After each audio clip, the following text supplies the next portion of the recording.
Sitting in the back seat of a station wagon, two sisters, ages 6 and 8, start bickering. One won't scoot over, the other is making annoying sounds. Typical car ride for this family.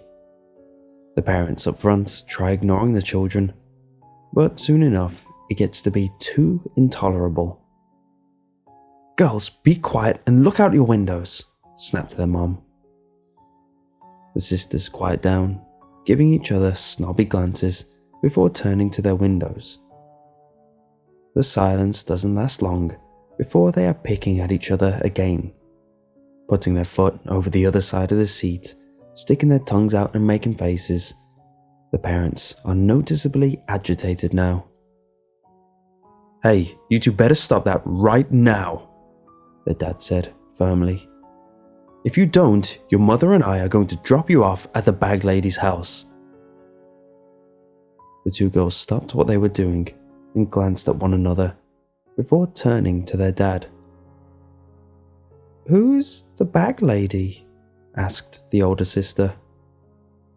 "She is someone that takes bad kids and makes them collect cans with her on the side of the highway for their whole life," their mother replied, elbowing her husband and smiling. "Yeah," added the dad, "and you'll have to eat the roadkill off the highway too, just like she does." Both of the girls sat back in their seats and straightened up. Neither of them wanted to end up with someone like that. Collecting cans and eating roadkill didn't seem all that great. There was a long spell of silence after that, though, as with most things, the silence came to an end. On such a long car ride, it was difficult for these two not to try to annoy one another, so the arguing and face-making began again. "All right, you two, that's it. We warned you," said their dad coolly, as he began to veer to the left side of the highway.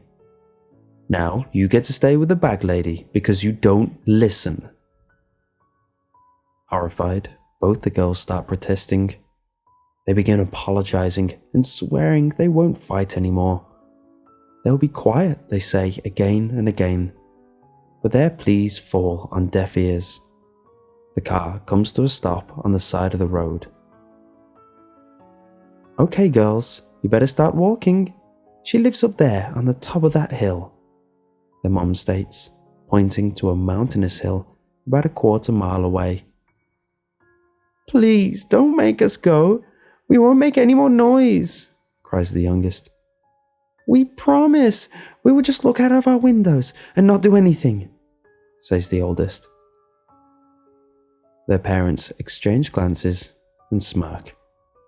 "Come on now, both of you. The longer you wait, the sooner night will be here," quipped the dad. "The bag lady can't keep the snakes and coyotes off of you if you're still marching up the hill at night time."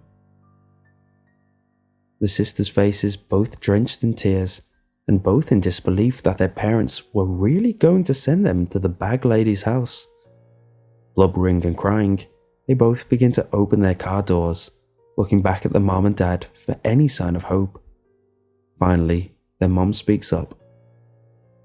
"I guess you don't have to go. You do seem really sorry." "But the bag lady will be pretty upset that she didn't get to have you," replied the dad. "So next time you misbehave, she may just sneak in your room at night and snatch you both up herself." Shutting their doors quickly, both children go back to their seats and sit up straight, nodding their heads agreeably and remaining quiet. Their dad started the car again and began driving home. Remaining true to their promises, the sisters stayed quiet and still for the whole ride home.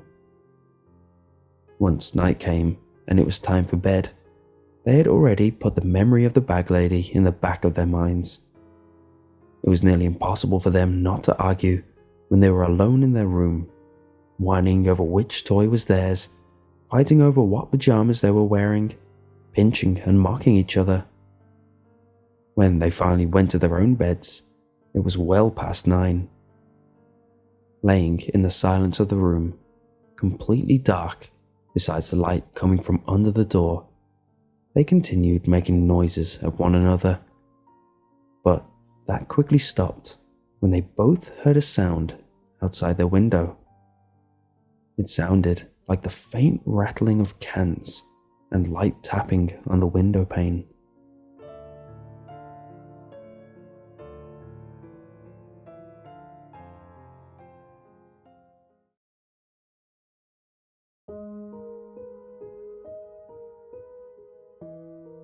In the fall of 2011, a man hung himself in a bottling factory of a popular over-the-counter sleep aid company just outside Chicago. The man worked as a quality control manager and had just been laid off to save the company money. In the morning, the cleaning crew found him swaying in the breeze from the air conditioning system with a note in his breast pocket that read, "Sleep tight." Over the next few months, a string of strange deaths were associated with areas where the sleep aid from the factory was shipped. Seemingly healthy people had died in their sleep from apparent strangulation. All the victims had severe bruising on their throats. Oddly, police were unable to ascertain how the murderer entered the victim's home or a possible motive for the murder. Further, vivid reports began coming from people who had taken the pills but not died. One lady reported taking the pill, and right before she fell asleep, she opened her eyes and a bald, middle-aged man wearing a short-sleeved, white-collar shirt was hovering just over her face. She closed her eyes, hoping the man would disappear, but when she opened her eyes, he was still there, inches from her face. She even recalls feeling the man's breath on her forehead. He then began strangling her. Luckily for her husband noticed her gasping for air in her sleep and quickly woke her up. Another man recalls falling asleep after taking the pills. He awoke to the figure of a man swaying in the corner of his room. He turned on the light next to his bed and saw the man with better accuracy. He was a bald, middle-aged man wearing a short-sleeved white-collared shirt. The bald man then removed the noose from his neck and reportedly floated towards the man, attempting to strangle him. Again, it was the man's spouse who woke him. He awoke gasping for air in sheer terror. The FDA did a full investigation and found no evidence of tampering. Even after a recall of the pills and a public awareness campaign warning of possible tampering, the deaths and reports of the bald man didn't stop. It was only when the company shut down the factory that the deaths and reports decreased. It is unknown how many deaths were the result of the apparent tampering, or how many of the pills from that factory are still sitting in cabinets across the country.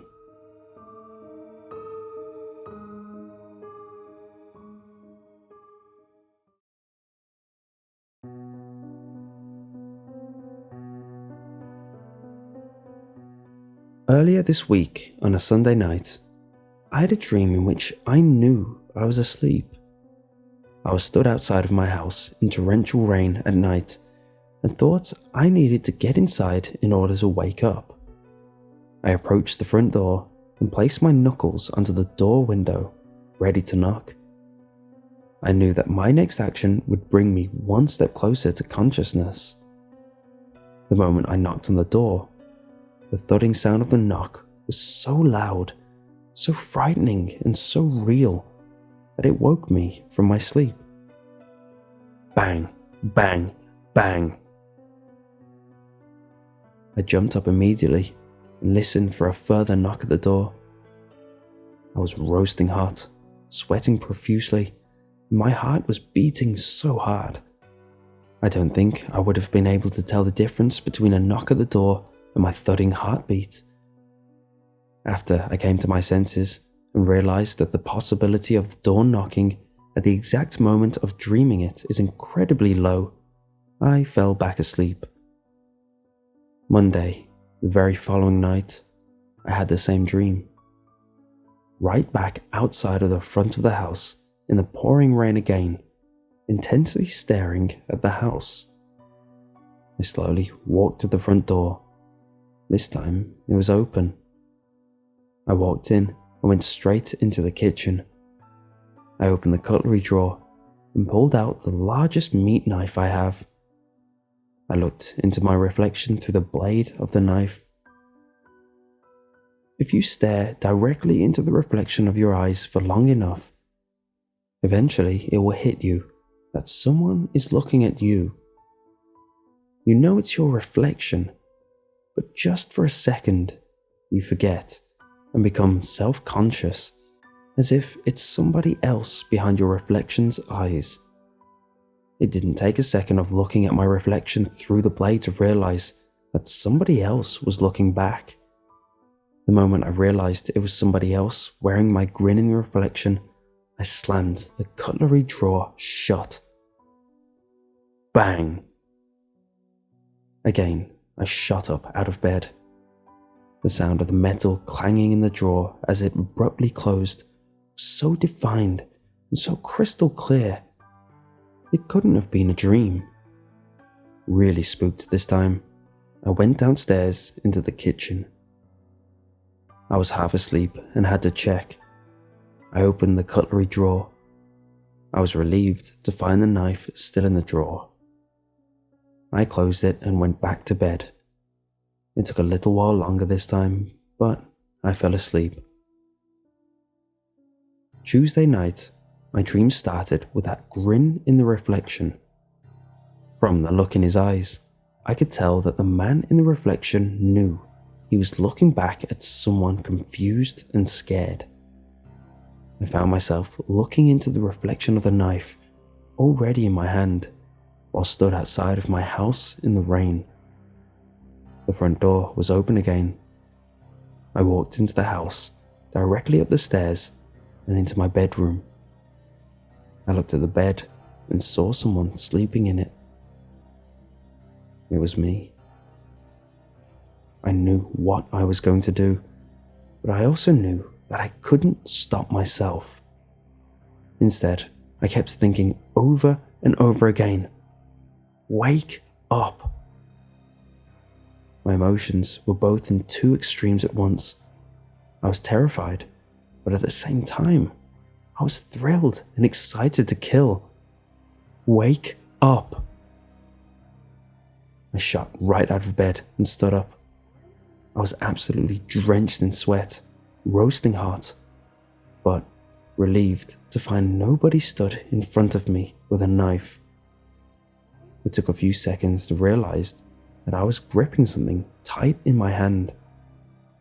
I knew what it was even before I looked down at it and saw my reflection in it. It was the meat knife, and this time the reflection in it looked terrified.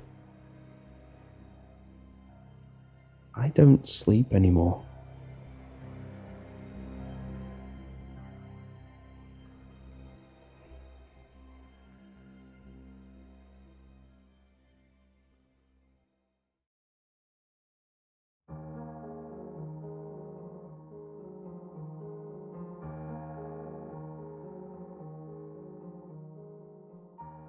Okay, so before I begin, I want to say that this story is true. What I'm about to tell you really happened to me, and I'm not just saying so. This happened when I was a kid. We lived in a smaller house back then, and I shared a room with my elder sister. We had a bunk bed, and I slept in the bottom bunk, or I tried to. For no good reason, I was afraid to sleep there. My parents got tired of me crawling to sleep in their bed night after night, so they suggested that I would sleep next to my sister in the top bunk. My sister wasn't too fond of the idea, but she finally agreed with a condition that I would sleep so that my head was lower at the level of her chest and not right next to hers, since I once punched her in my sleep, causing her nose to bleed. I, of course, accepted her term, since it got me out of the bottom bunk. I slept next to her, and everything seemed just fine. I no longer had nightmares, and I felt safer next to my sis. But then one night, I just couldn't sleep. My sister, on the other hand, was smiling contently in her dreams. I listened to her steady heartbeat and watched the chest rose with each inhale. I listened to the silent sounds of the night when I saw something dark moving from the corner of my eye. Naturally, I turned to see what it was, but all I saw was the wooden edge of the bed. I thought it was nothing and turned back to look at my sister as she sifted in her sleep. But soon after I had turned away, I saw that movement again. I spun my head quickly to its direction, but again, nothing. I got scared and moved closer to my sister. I shut my eyes and waited until sleep took me over. The next morning, I woke up to the absence of my sister. I peeked over the bedside before climbing the 3 steps down. I walked to the living room to find my sister watching the TV and went to watch the kids' shows with her. I didn't mention that I had seen something moving next to the bed. I thought she would laugh or tell me it was nothing. The day went on like any other, but the later it got, the more uneasy I became. I found myself stretching the bedtime, but eventually our mother told us to go to sleep, and that was final. We brushed our teeth and went to bed. My parents came and kissed us goodnight. My sister was again fast asleep. I clutched my blanket and hoped that the moving had just been my imagination. But then it was there again. I was afraid of it, but I wanted to know what it was. I cautiously turned my head, but when I looked straight at it, it disappeared. I turned away, and as I had thought, it returned. I turned again to see it, this time slowly and careful to not look straight at it. It worked. I saw what it was. A hand. A bony, brownish green hand with long fingernails reaching over the rail of the bed. At this point, I was terrified. I automatically looked straight to it, only to see it quickly pull away, and as scared as I was, I crawled over my sister and looked over the edge to see what the hand belonged to. Nothing. Just a bare floor and the bottom bunk. I laid back in the bed, and when I looked away, the hand rose over the edge again. I wanted to see it, but as the hand reached over the side and finally cribbed the edge, I couldn't take it anymore, so I looked at it, causing it to retreat. I stared at the spot where it always rose, and it didn't rise back. But I was getting tired and soon drifted to sleep. Each night was the same. I saw the hand, but never what it belonged to. I stopped seeing it when we moved to our current house, and me and my sister got separate rooms. I thought the hand had only been my imagination, fed by my fear of the dark, so I never mentioned about it. It was a few years back that I started talking with my sister about our previous neighbours, a sweet old couple, when we started thinking of all the kinds of things we remembered from that house. For the first time, I told her about that sickening green hand I'd kept seeing. She looked strangely at me and said, "I used to see it too."